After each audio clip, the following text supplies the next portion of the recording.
Another news week begins on the Cameroon Radio Television. Welcome to our latest edition. Hello, Catherine Toulou. Bonjour, Emmanuel Avamier. You have the news headlines. Une fois de plus, bonjour et bienvenue aux 12h. Au sommaire de l'actualité de ce lundi, la journée mondiale de la femme rurale se célèbre demain.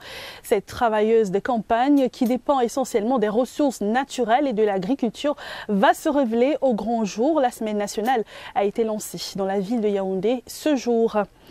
6e conférence des donateurs du Fonds mondial de lutte contre le sida, la tuberculose et le paludisme. L'heure est au bilan, les grandes leçons du sommet de Lyon, mais également la participation du Cameroun. Et puis dans la page magazine, nous irons dans la ville des Eka. Elle est dans la région du centre pour vivre le festival Maomi. Et la première partie de ce journal, c'est avec vous. Exactly, Catherine. Welcome to the Midday News. The Association of Ex-Students of the Seka Baptist College, Secarates, have donated 250 kits of materials to internally displaced students from 10 schools in the city of Yaoundé. The gifts comprises of reusable sanitary pads, bars of savons, and many others, as you tell us, Joyce Tata. They say they are first of all mothers before being ex-students of Seka. Secarates, so in giving out these kits, their target is to assist internally displaced girls in Cameroon after discovering the hardship many go through. We had this information about women using leaves as pads, so we decided at that time to launch this project to be able to have all of us, Secarates, to offer kits to our sisters, mothers and daughters. We would like to raise some more money, so we're calling on our well-wishers to be able to donate more funds so that we can get more sanitary kits and donate to the girls. Reusable parts were part of the kits, an initiative the Secarates say is more beneficial to the health of the girl child. It's reusable. You can wash it. It's cheaper because this you can use it for 18 months to 2 years. All these menstrual seats, they are going to help us so much. In fact, even me for one, my mother will not overstress to give me money to buy pan. And I'm so happy. Thank you so much. A simultaneous event was equally happening in some other schools in the nation's capital for this first phase of the One Sister, One Kit project, which targets 6,000 internally displaced girls in Cameroon. 8 new constructed classrooms worth 9 million CFA francs have received the visit of the Senior Divisional Officer for the Ocean Division to the school in Government Bilingual High School, Kribi. Antoine Bisaga expressed satisfaction at ongoing works, which he says are to help in the accommodation of internally displaced students studying in GPHS Kribi. Details with Polycarp Atier. The project to construct 8 new classrooms worth 9 million francs CFA in Government Bilingual High School Kribi is gradually coming to an end. The Senior Divisional Officer for the Ocean Division, Antoine Bisaga, during a visit to the construction site, appreciated the project manager for being duty and time conscious. We came here this morning to see how things are going here in this Bilang, and we are very satisfied. The project that was launched a few months back at the Government Bilingual High School Kribi consists of 8 classrooms in a story building. The completion of the project, according to the school officials, will go a long way to solve the problem of accommodation faced by the students of the institution. We have to create spaces for all the displaced and all the students who are coming from other areas. This big project is a project of the PTA. They are going to pay in 3 years. They are going to be ready in more than 1 month. Stemming from the Parents-Teacher Association organ of the school, the construction project is expected to be complete in a month's time. Merci de rester sur le 12h. Partons tout de suite pour la ville de Douala où la marine marchande s'enrichit de nouveaux officiers. 52 marins marchands ont reçu ce week-end des parchemins qui sanctionnent 8 mois de formation en techniques et stratégies diverses dans le domaine de la marine. Le reportage d'Aboubacar Abou, CRTV Littoral.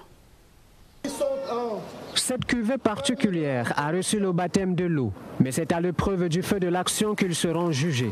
52 marins, dont 50 hommes et 2 femmes, ont revêtu uniforme et gilet de sauvetage à la fin d'un stage de 8 mois. Déclarés aptes au service, rompus à la tâche. C'est un équipage prêt à traquer la contrebande.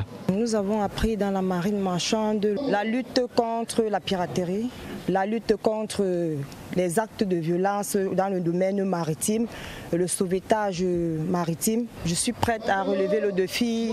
Avant de rejoindre ponts et bâtiments qui seront dorénavant leurs chez eux, les enfants de la mer se sont offerts une marche sportive sur la terre ferme de la capitale économique.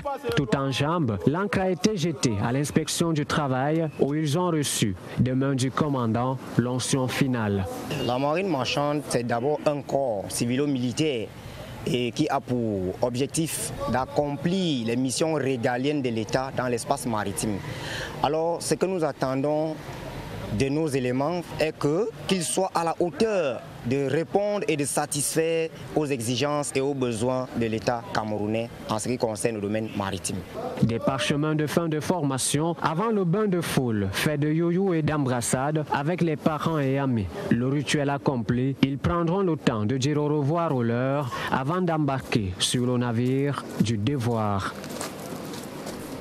La situation des déplacés internes de l'asile de Kribi préoccupe les autorités dans cette partie du sud, avec quelques établissements qui vont connaître une extension. C'est le cas du lycée bilingue de Kribi qui va voir dans les prochains jours un agrandissement avec 8 salles de classe.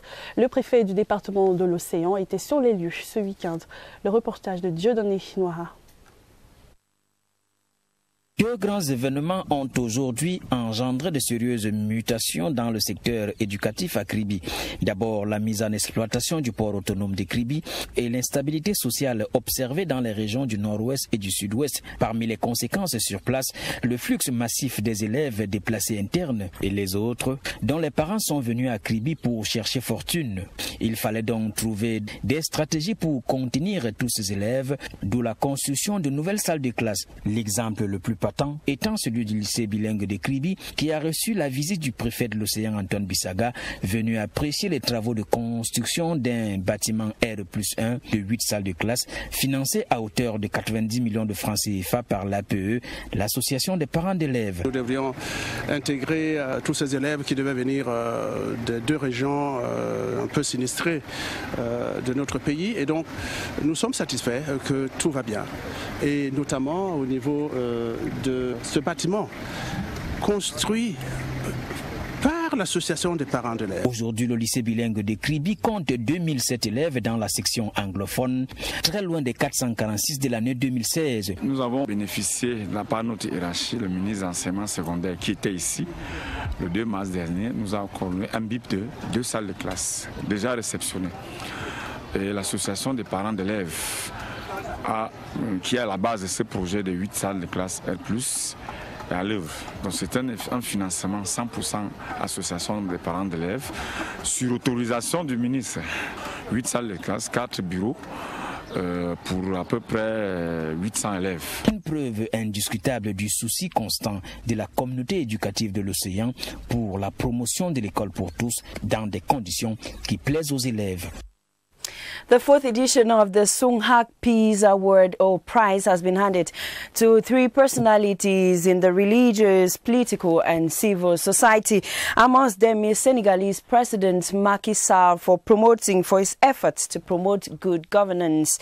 Launched by the Universal Peace Federation, it was awarded in Nagoya in Japan. Charles Ebune is just back from Japan.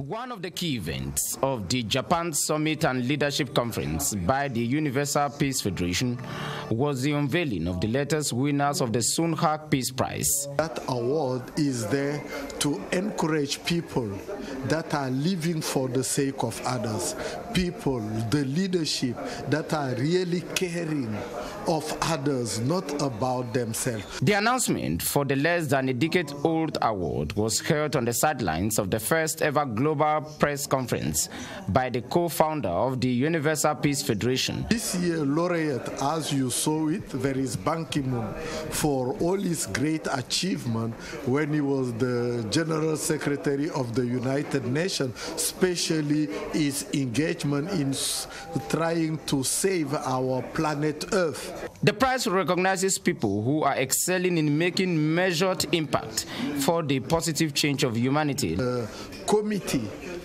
that was put in place selected about 86 candidates from 49 countries. From Africa, there were laureates, including the president of Senegal, Macky Sall, for contribution made significantly in respecting good governance and the promotion of law.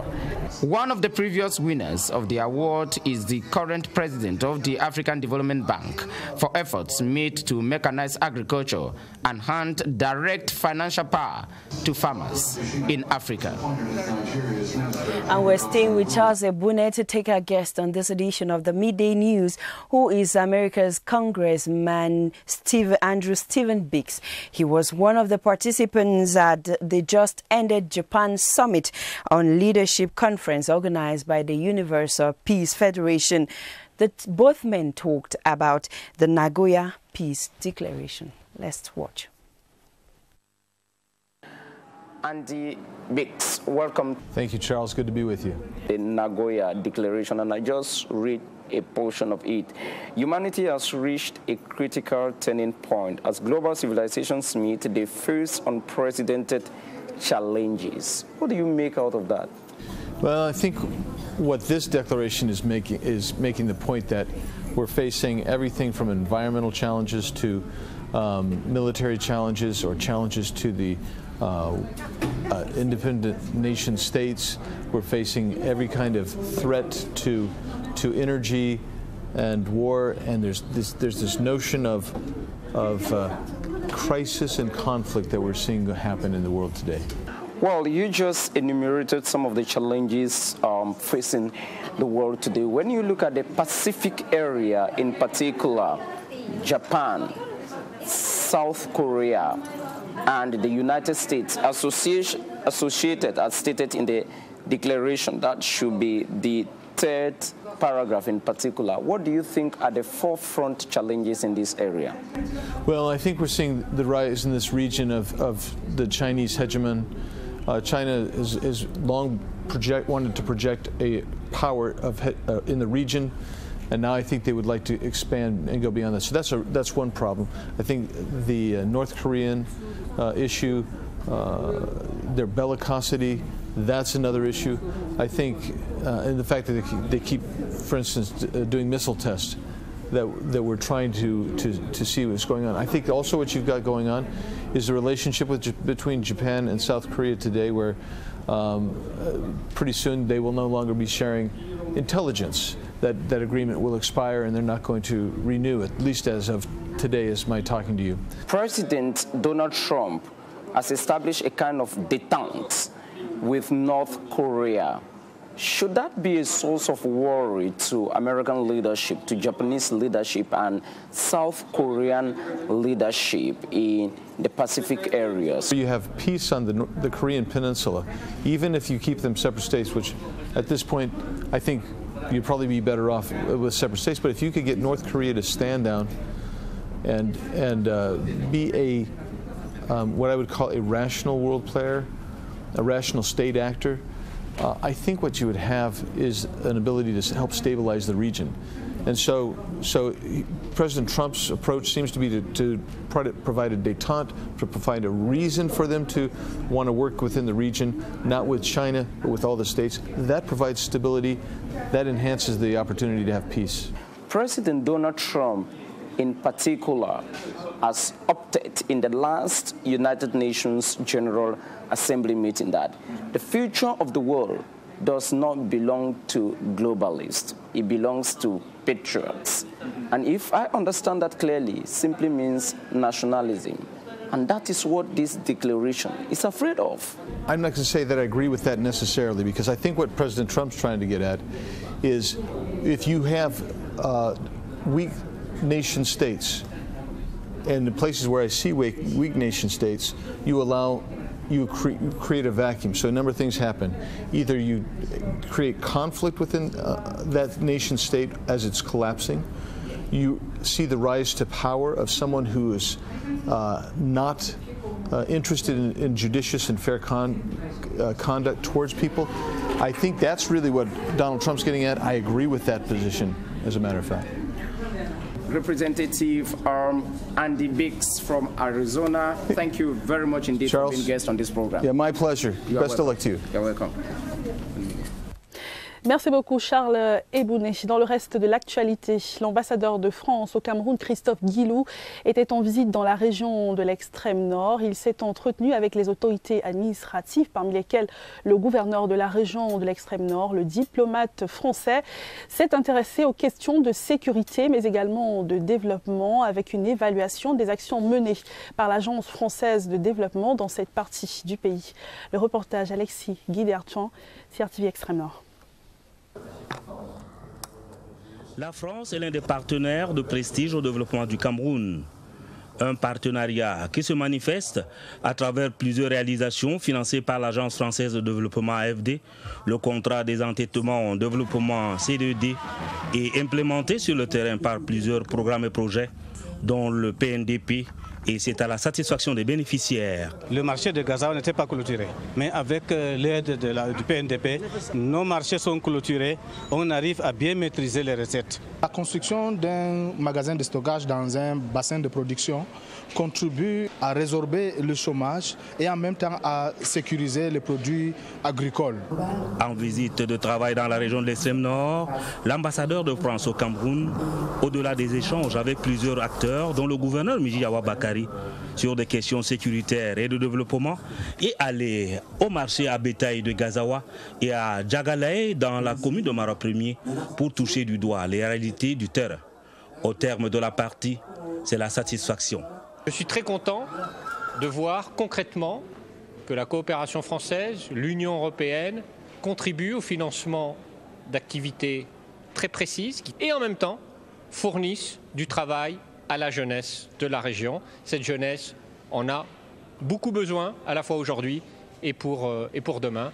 La formation est indispensable. Il est très important qu'on puisse contribuer à la formation de cette jeunesse. Le diplomate français, qui a bouclé sa visite de 72 heures par un point de presse, a déclaré avoir désormais une idée des efforts que son pays doit encore déployer pour le développement de cette partie du pays et donc du Cameroun. Et on va rester dans cette région de l'extrême nord où l'utilisation des emballages plastiques non biodégradables est toujours une réalité, malgré la levée de boucliers du ministère de l'Environnement depuis 2012 visant l'interdiction de l'utilisation des emballages plastiques non biodégradables, une utilisation qui est favorisée dans la région de l'extrême nord par la porosité des frontières. La délégation départementale de l'environnement pour le Diamaré vient de procéder à la destruction des stocks. Reportage.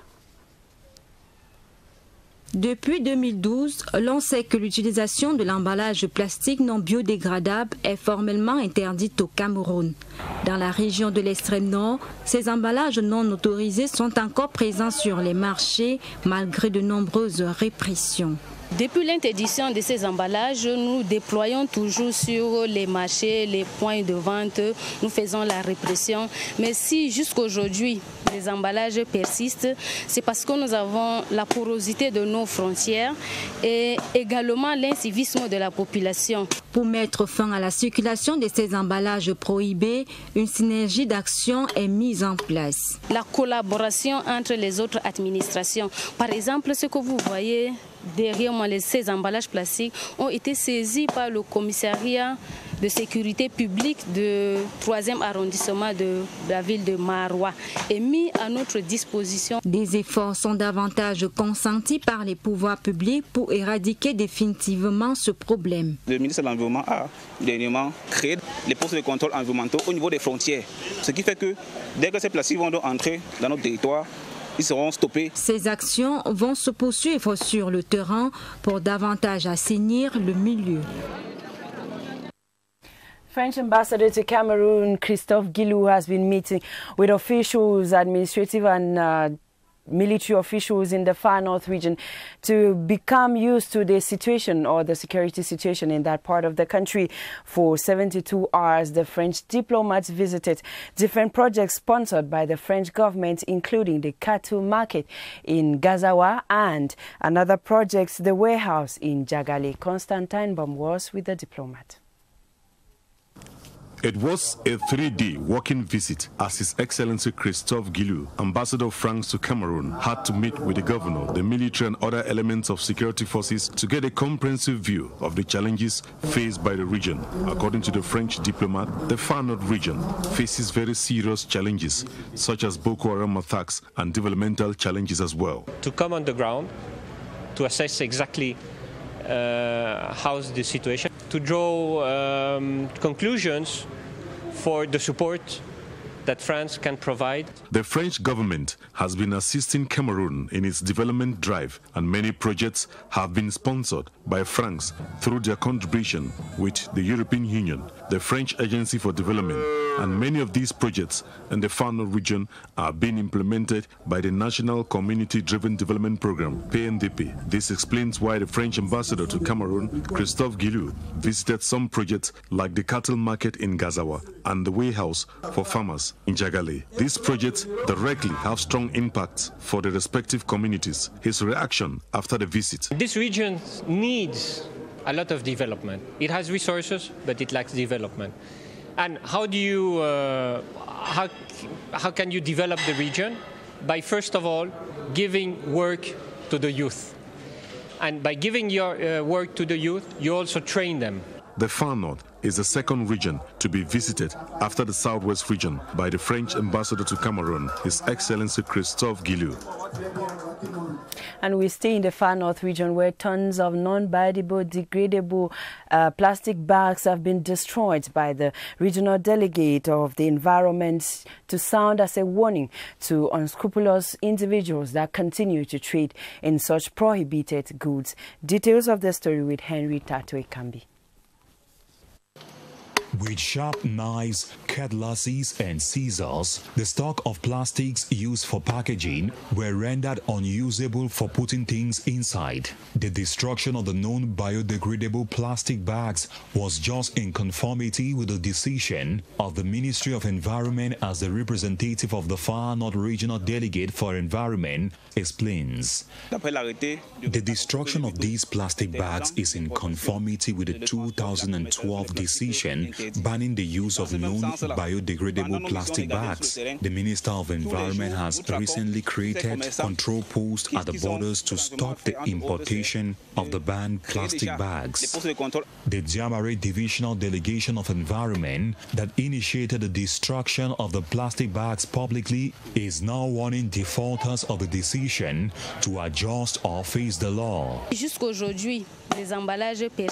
Non-biodegradable plastic bags continue to flood our market, mainly because our borders are porous, but we too are not relenting our effort, and we are passing across the message that anyone who does not conform with this decision will face the arm of the law. As for what should be used in the place of non-biodegradable plastic bags, environment officials in the Far North say biodegradable plastic bags are available in the market, and so everyone should make good use of it. Reparlons à présent du grand dialogue national. Les Camerounais sont dans l'attente des décisions que prendra le chef de l'État en rapport avec les recommandations, mais tout porte à croire que de beaux jours sont à venir. En tout cas, c'est l'analyse de Jeanne Bey.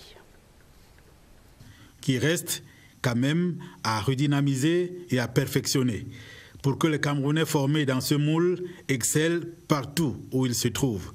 La traduction de tous les instruments juridiques dans les deux langues officielles, leur publication simultanée, l'érection de la section Common Law de la Cour suprême en chambre entière ont fait l'objet d'une recommandation forte dans la commission système judiciaire.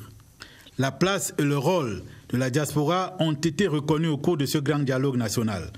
L'on s'est rendu compte que cette catégorie de Camerounais de l'étranger devrait désormais jouer un rôle important dans la construction de la paix et le développement de notre pays. 2 points essentiels ont mérité l'attention des participants. La réforme du Code de nationalité, la création d'un haut conseil de la diaspora. La décentralisation a également fait l'objet de vifs débats entre fédéralistes et régionalistes. Un large consensus s'est dégagé sur l'accélération de la décentralisation, avec une recommandation forte, accorder un statut spécial aux régions du Sud-Ouest et du Nord-Ouest. S'agissant du désarmement et de l'intégration des ex-combattants, l'élaboration et la mise en œuvre d'une communication spéciale qui mette l'accent sur l'offre de paix du chef de l'État doit être encouragée et expliquée largement aux régions en guerre. Le retour à la paix que tous les Camerounais appellent de leur vœu peut désormais être envisagé sereinement. The ICT University Cameroon campus has graduated a PhD holder in business management. The Vice-Chancellor of that university, Professor Anyambod Anya, was congratulating the laureate during a graduation ceremony here in Yaoundé. Ashley Yu was there for the Midday News. After 5 years of studies in the field of business management, here is Nkam Michael Ncho, who will be addressed henceforth as Dr. Nkam. The candidate kept his audience spellbound for more than 2 hours, defending his thesis on the sustainability of family businesses. He explained the challenging nature of the transport sector due to the fact that most of such businesses are family-owned without associate members, leading to instability when the business head is no longer alive. The lack of managerial skills to run the business becomes very evident. It increases the number of unemployed persons and becomes a problem in the society. With all this research that was tabled and elucidated by the candidate, a doctorate degree was accorded the candidate by the jury. Professor Anyambod expressed satisfaction with the candidate and his compelling and willing nature for further studies. The ICT University that goes by its motto, where research matters, is simply a place to be for knowledge. Religious news: 5 kilometers covered, hymns sung and prayers given to God. Catholic Christians of a day have effected a pilgrimage in honor of one of Cameroon's renowned missionary, Baba Simon. The faithful were simply executing the instructions of the Pope Francis to celebrate missionaries in this month of October. The Bishop of Edea, His Lordship Jean Bosco Ntep, who celebrated the Holy Mass, called on Christians to follow their missionary obligations and pray for missionaries. Rosaline Fosa was part of the pilgrimage. A pilgrimage not to the Holy Land of Mecca nor Israel, but to Edea, historical town of Christian missionaries in Cameroon, a status which they got thanks to the pastoral work of one of Africa's renowned Catholic missionaries, Baba Simon. As this Catholic faithful in the Edea diocese embarked on the 5-kilometer pilgrimage, prayers and hymns, yet was recognizing the work of this priest was Jamin Focus. We came here in Batumbe, Edea, where Baba Simon represents the body of missionaries in Cameroon. This pilgrimage by the Christians falls in line with the request of Pope Francis to celebrate missionaries this month of October. It is not every year that we celebrate this. We have been preparing for this since 2 years ago. So we started with an evangelical committee which spread the request of Pope Francis to celebrate the missionaries. During the Holy Mass celebrated by the Bishop of Edea, Christians who were reminded of their missionary obligations were called upon to pray for all missionaries throughout this month dedicated to them. Je vous invite à présent à aller vivre la 7e édition du festival Maomi qui s'est tenu dans l'arrondissement des Eka, région du centre. C'est une initiative portée par le chef de cette communauté, Eugénie Bakam, dans le but de ramener les autochtones dans cette partie du pays. Un reportage de Christine Balema, CRTV Centre. À Ezeka, dans le département du Nion-Ekele, se trouve un petit village au cœur de la forêt du nom de Maomi. Cette localité de l'arrondissement des Eka, bien qu'il soit calme et reposant, chaque année, en sa période de vacances, rassemble de nombreux villageois venus des contrées voisines pour célébrer ensemble la culture. De l'apprentissage culinaire à la technique d'attache du foulard, de la compétition sportive au maniement de la langue bassa. On a commencé avec à mettre la propriété un peu de partout dans les maisons et aller voir les meilleurs champs juste pour montrer aux jeunes, pour montrer à nos mamans qui sont ici, qui ne sont pas abandonnés. Rendu à sa 7e édition, le festival Maomi, en abrégé Festima, est un projet culturel qui a pour ambition de soutenir et encadrer les populations de ce village et celles des contrées voisines.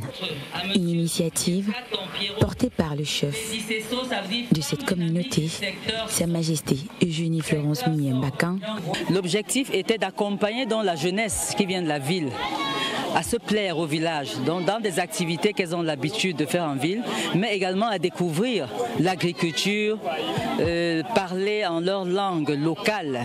L'objectif était également d'accompagner les jeunes dans le sport roi, le football, pour leur santé, pour leur bien-être. Près d'une centaine de personnes venues de part et d'ailleurs qui ont célébré avec faste et solennité une culture bien accrochée dans les cœurs. À la fin de ce moment festif et culturel, les participants ont reçu prix mépris des mains des élites de la localité. Le rendez-vous est pris pour juillet 2020. And it's on that sound of Asiko that we conclude this edition of the Midday News, the first for the week. We shall be back again tomorrow. Kathleen, see you tomorrow. On se retrouve demain. Emmanuel Avemnier, mesdames et messieurs, merci de nous avoir suivis. Bonne suite des programmes sur la CRTV.